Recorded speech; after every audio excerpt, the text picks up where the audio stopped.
तो जैसे ही महाराज हरिश्चंद्र को आता हुआ देखा है तो महारानी तारा उठ करके खड़ी हो गई और हाथ में बिजनिया को उठाया है।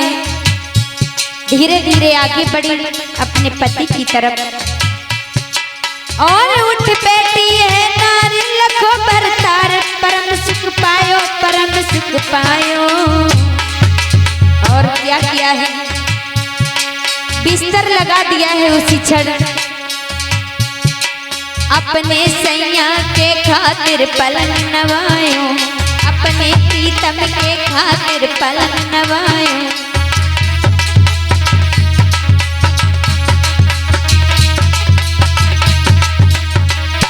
उठ करके बड़ा सम्मान किया है प्रभु। आइए बाहां पकड़ के आज महारानी तारा ने महाराज हरिश्चंद्र को पास में बिठाया है और उठ बैठी है नारी लखो बरतार, परम सुख पायो, परम सुख पायो। अपने साजन के खातिर पलंग नवायो, अपने सैया के खातिर पलंग नवायो।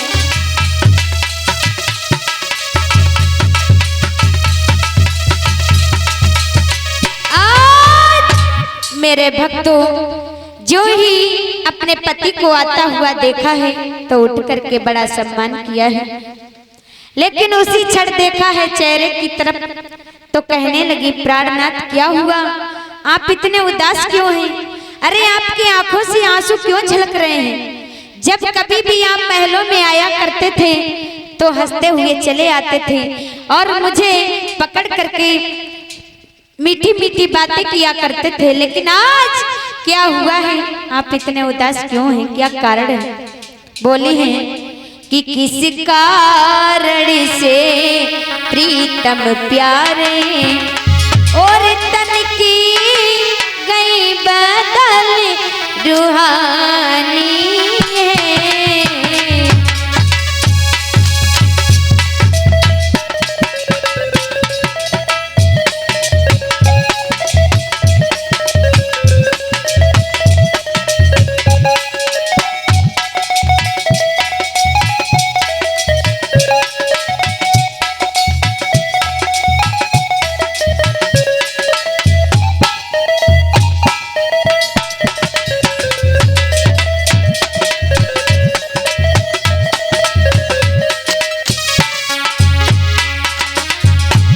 जवाब दिया है क्या हुआ, आप इतने उदास क्यों हैं प्रभु?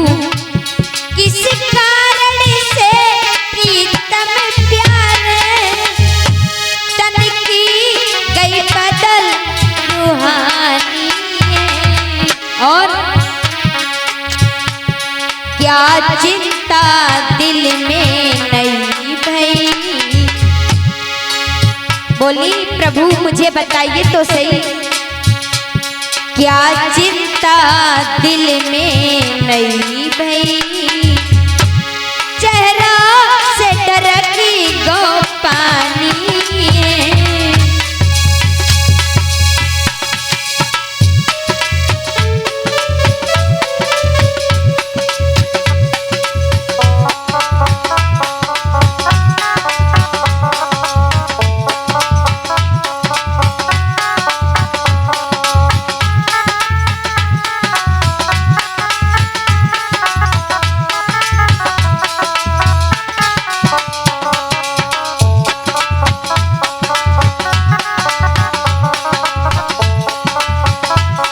आज मेरे भक्तों दोनों हाथ जोड़े हैं, बताइए मुझे क्या कारण है, क्या बात है जो आप इतने उदास हैं?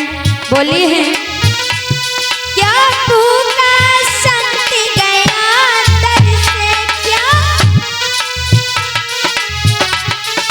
और क्या दुख में कोई संगीत सुना, और क्या कोई भूल गई मुझसे,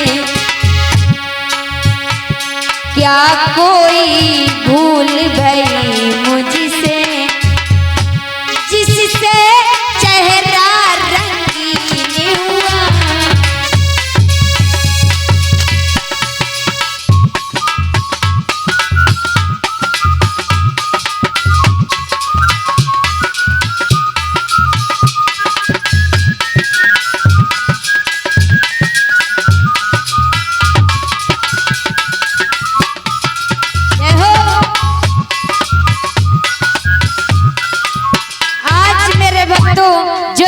शब्द सुने हैं महारानी तारा के।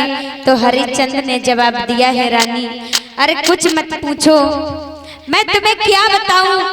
अरे एक ब्राह्मण आया था मेरे राज्य में और उसने मुझसे बड़ा भारी धोखा किया है। कहने लगी क्या हुआ महाराज बताइए तो सही। जवाब दिया कि उस ब्राह्मण ने मुझसे कहा था कि देखिए हरिश्चंद्र तुम बहुत बड़े दानी हो, मैंने तुम्हारा नाम सुन रखा है। मेरे घर में एक छोटी सी बेटी है जो कि विवाह के योग्य हो गई है, उसके हाथ पीले करवाने हैं। इसी कारण मैंने सोचा थोड़ा सा धन इसे चाहिए होगा। उसने कहा कि तुम हमें संकल्प में कुंजी लगाम दे दो। मैंने सोचा नहीं और उसी क्षण कुंजी और लगाम को दे दिया है। लेकिन हुआ ऐसा कि ब्राह्मण कह रहा है कि कुंजी लगाम में सारा राजा गया है, अभी अयोध्या का राजा मैं नहीं रहा, ब्राह्मण हो गया। लेकिन उसके बावजूद जो संकल्प कराया था उस संकल्प की दक्षिणा मांगी है 60 भर सोना। मैं कहां से लेकर आऊं, तुम मुझे कोई युक्ति बताओ, मेरा दिमाग काम नहीं कर रहा है। आज महाराज हरिश्चंद्र रोने लगे तो तारा ने कलाई को पकड़ा, जवाब दिया महाराज आप रोइए ना, मैं आपको समझाती हूँ। मेरे पास ये युक्ति है महाराज। हम 3 लोग हैं, 3 प्राणी हैं। अरे क्या करेंगे, अगर बाबा का ऋण अदा नहीं कर पाएंगे तो जिंदगी में क्या कर सकेंगे। ऐसा करो हम और तुम तीनों बिक जाते हैं, अब हमारे बिकने से जो धन प्राप्त होगा हम ब्राह्मण को दे देंगे, इससे हम ऋण से उऋण हो सकते हैं। जवाब दिया है कि देखिए अगर हम अयोध्या के बीच बिके तो ब्राह्मण हमारे धन को लेगा नहीं, क्योंकि वो धन तो अयोध्या का हुआ और अयोध्या का हुआ तो विश्वामित्र का हुआ। जवाब दिया इसकी भी मेरे पास में एक युक्ति है। बोले हैं क्या कि देखिए अगर हमारे जो मैंने सुना है काशी है ना, काशी अयोध्या से अलग है, पृथ्वी से भी अलग बताई गई है। भोले बाबा ने अपने त्रिशूल के ऊपर बसाया है उसे। अगर हम और तुम वहां बिक जाएं तो कितना सुंदर रहेगा। आज मेरे भक्तों यही विचार करते हैं, तभी रोहितास भागता हुआ चला आया है। जवाब दिया पिताजी, ओ पिताजी बात सुनो मेरी, दरवाजे पर एक बाबा बैठा हुआ है और बार बार यही आवाज लगा रहा है कि हरिश्चंद्र कैसा राजा है। कितना वक्त बीता लेकिन उसने मेरा दान अभी तक अदा नहीं किया है, कहां जाकर के बैठ गया है। पिताजी आप उसके ऋण को अदा क्यों नहीं करते हैं। जवाब दिया है बेटा अगर मेरे पास में धन होता तो क्या मैं देता नहीं।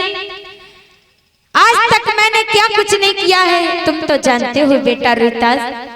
जवाब दिया है पिताजी आज क्या हुआ, आप ऐसी बातें क्यों कर रहे हैं। तो उसी क्षण कहने लगे कि बेटा ये ब्राह्मण ने कुंजी लगाम को संकल्प में ले लिया है और ये राज्य हमारा नहीं रहा, कुछ भी हमारा नहीं रहा है। यहाँ पर हम और तुम अपने हाथों से खाली हो गए हैं और उसके बावजूद 60 बार सोना मांग रहा है, मैं कहां से ला करके दूं। तो उसी क्षण हरिश्चंद्र और तारा ने अपने मन की बात कही है। तो हंस करके आज रोहितास बोले हैं, जवाब दिया है कि हंस करके बेटा बोला है और मैं बबुला आज बेच ली जो।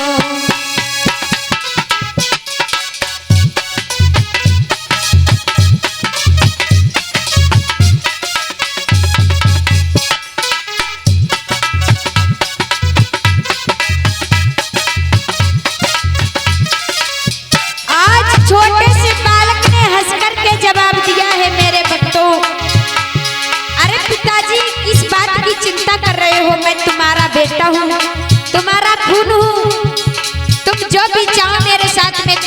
हो मुझे बेच दो। बोले हैं हंस करके बेटा बोला है, मोए बाबुल आज बेच लीजो, और रघुकुल की आन बचा लीजो, और चोला सुपल बना दीजो।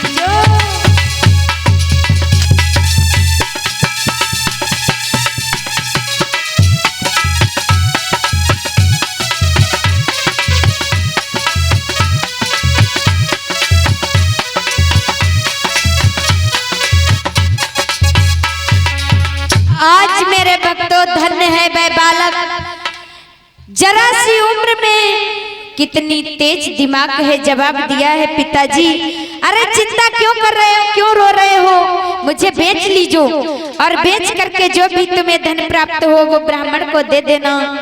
आज मेरे भक्तों जो इतने शब्द सुने हैं तो तारा मगन हो गई, खुश हो गई कि मैं धन्य हूँ कि मैंने रोहितास जैसे पुत्र को जन्म दिया है। मेरी कोख धन्य हो गई जो कि रोहितास ने मेरे गर्भ से जन्म लिया है।